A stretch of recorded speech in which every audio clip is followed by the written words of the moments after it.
Hello, welcome to Paleo Greenbird. I'm Greenbird, and today's video is going to be about the Ferro Rod, or the ferrocerium rod. The Ferro Rod is basically a rod that consists of magnesium. I don't know, there may be a few other elements in there as well, but it's a really handy tool to have on hand for making fires. It doesn't take up a lot of space. If you have, say an emergency car kit, or as I do, I keep it on my keychain. This particular keychain has my car keys and a few other keys that may be of interest to me. I'll leave that to be a mystery. But this will actually hook onto my real set of keys that has my house keys, work keys, whatever keys that you have. But it's nice to have any keys that are of extreme importance to you on one keychain, so that if you ever have to lighten your load or know exactly where the keys are that you want to use for a specific purpose, you're not fishing through 50 keys on your keychain. You know there's one keychain that's maybe attached to your keychain that has all of your keys of interest. So I always keep a Ferro Rod on me. I think that it's, for me it's sort of a safety thing. I think that it's a responsibility thing. I always have the ability to create fire if I need to. Obviously, I'm a primitive skills enthusiast, so I love getting out there with the bow drill, with the hand drill, and doing other things. But I still keep one of these on hand, even though it is a technological tool.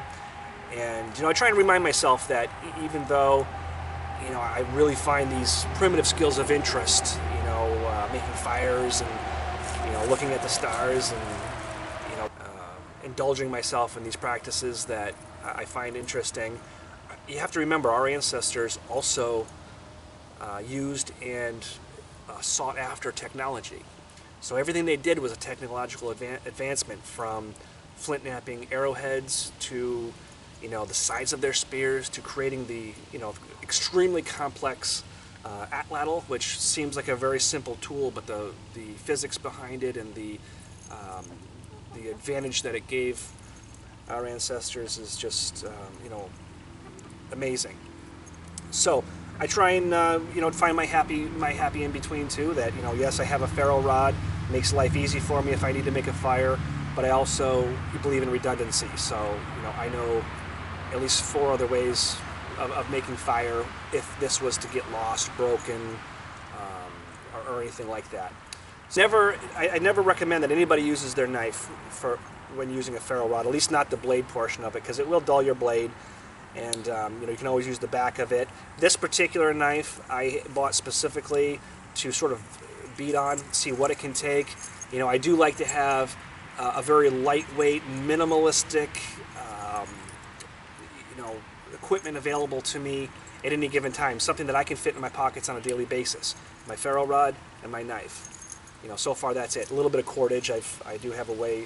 I'll go into another video. I'll go into how you can keep that on you as well. But again, you don't want to be, don't want to rely on gear. You want to be able to create what you need while you're out there.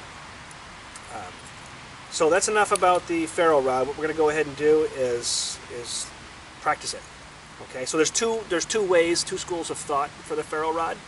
One is that you can, I'm going to move a little closer for this.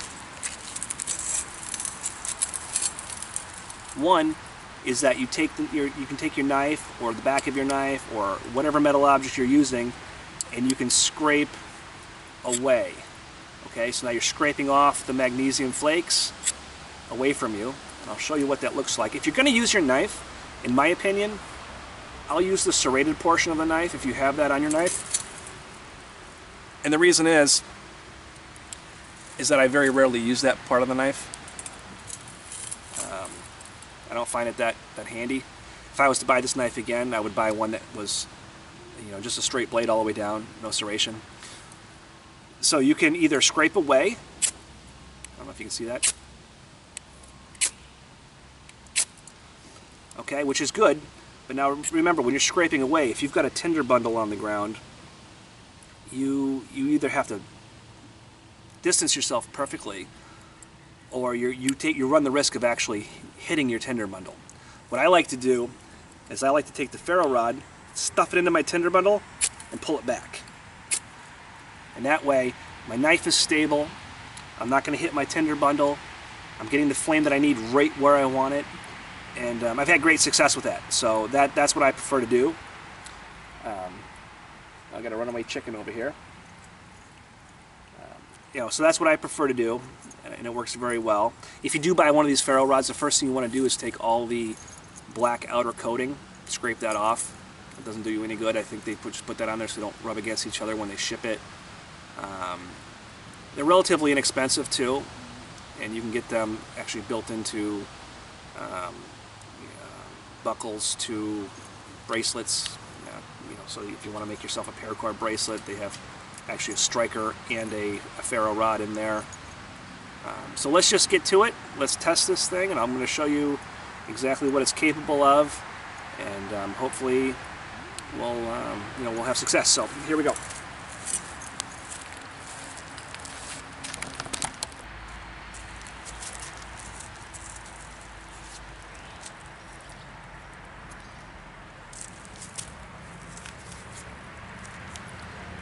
Alright, so I have my tinder bundle. This is just made of jute cord. And again, I have some cedar shavings or chips or whatever you want to call them, just left over from making a bow drill spindle. What I'm going to do, typically you would want to have your fire already made and tuck this inside there, because this is not a fire bundle that you're going to have to blow into a flame. This thing is going to go up like a Roman candle. So I take my ferro rod, I tuck it into my nest.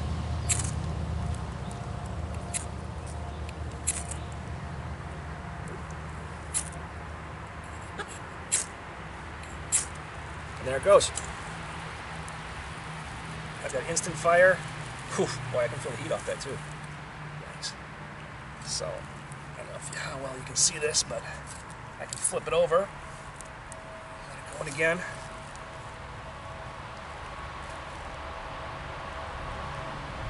See if that goes. So you can see that took relatively little effort. I guess maybe that's.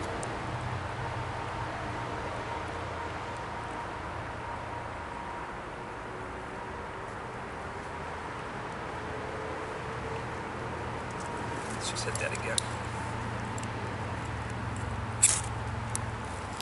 See that? See how good that goes up? If I have my wood placed on top of that, I think maybe those cedar shingles in the middle are preventing it from really going up as good as it can.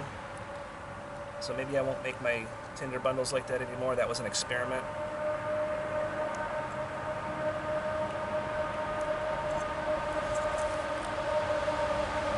Yeah, you can see it's actually starting to go out. I'm going to go ahead and light that again without the cedar in there.